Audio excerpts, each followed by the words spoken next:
Hello everyone, welcome to Ayurveda. तो आज का हमारा टॉपिक है ओजशय। ये ओज का सेकंड पार्ट है। इसके पहले हमने फर्स्ट वीडियो में ओज का जनरल इंट्रोडक्शन, उसके दो टाइप्स पर ओज और अपर ओज देखे, और अब हम ओज का क्षय देखेंगे। तो ओज का क्षय के निदान यानी कि उसके पॉजिटिव फैक्टर क्या है। तो जो ओज क्षय के जो पॉजिटिव फैक्टर है, उसकी संप्राप्ति पैथोलॉजी जो है वो आचार्य चरक ने डिस्क्राइब की है। तो ओज क्षय में श्लोक डाल सकते हैं हम कि ओज क्षय तो कोप शुद्धान शोक श्रमादि भी, यानी कि कोप शुद्धा, ध्यान, शोक, श्रम, ये सब जो फैक्टर है उनकी वजह से ओज का क्षय होगा, यानी कि हमारी बॉडी में ओज डिक्रीज होगा। उसकी पैथोलॉजी देखे तो वात श्लेष्म क्षय पित्त देहोजस्य स्त्रय चरित ग्लानि इंद्रिय दौर्बल्य तृष्णा मूर्छा क्रियाशय, यानी कि हमारी बॉडी में जब वात और कफ ये दोनों घटेंगे तो पित्त अपने आप बढ़ जाएगा, और जो बढ़ा हुआ पित्त है ये ग्लानि, इंद्रिय दौर्बल्य, तृष्णा, मूर्छा, क्रिया, क्षय ऐसे सब सिम्टम्स को प्रोड्यूस करेगा। इसमें हम और सिम्टम्स भी लिख सकते हैं जिसकी वजह से ओज का क्षय होगा, जिसमें आएगा अति व्यायाम यानी कि एक्सेसिव एक्सरसाइज, अनशन यानी फास्टिंग, चिंता, प्रमिताशन, अनलिमिटेड मील्स, भय, शोक, प्रजागरा एक्सेट्रा। नेक्स्ट टॉपिक है डिसऑर्डर्स ऑफ ओज, जिसे हम ओज के दोष भी कह सकते हैं। ओज के 3 टाइप्स के दोष है, व्याप्ति, विस्त्रय और क्षय। यहाँ श्लोक में बताया गया है कि त्रय दोष बलास्य युक्त, व्याप्ति, विस्त्रय, संचय।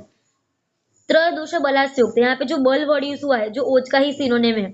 तो ओज के 3 टाइप्स के दोष है, व्याप्ति यानी कि जो ओज है वो विशिष्ट होगा दोष और दूषय की वजह से।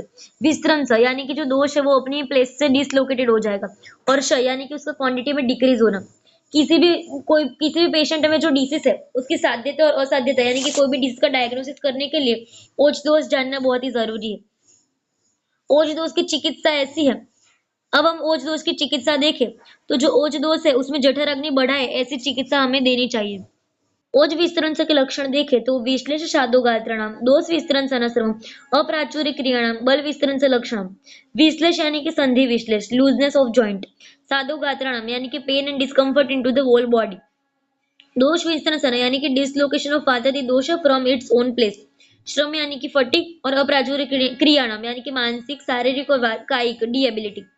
ओज क्षय के लक्षण देखे तो मूर्छा मास सयो मोह, प्रलाप मरणम इति च क्षय।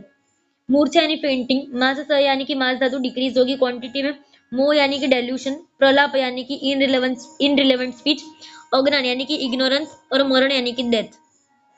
ओज व्याप्ति के लक्षण देखे तो गुरुत्व सप्त अंगेशु ग्लानि वर्ण से भेदनम, तंद्रा निंद्र वातशोफु बल व्यापादी लक्षण। गुरुत्व सप्त अंगेशु यानी कि जो बॉडी है उसमें हैवीनेस और स्टिफनेस फील होगी। वातशोफ यानी कि एडिमा यानी कि स्वेलिंग होगी ड्यू टू वेरिएशन ऑफ वात दोष। वर्ण से भेदनम यानी कि डिस्कलरेशन, ग्लानि मतलब एग्जॉशन, तंद्रा यानी ड्रोजीनेस, और निंद्रा यानी कि हाइपरसोमिया। ओज की व्याप्ति, विस्तरण और क्षय तीनों के श्लोक बहुत ही इंपॉर्टेंट है और बार बार पूछे भी जाते हैं।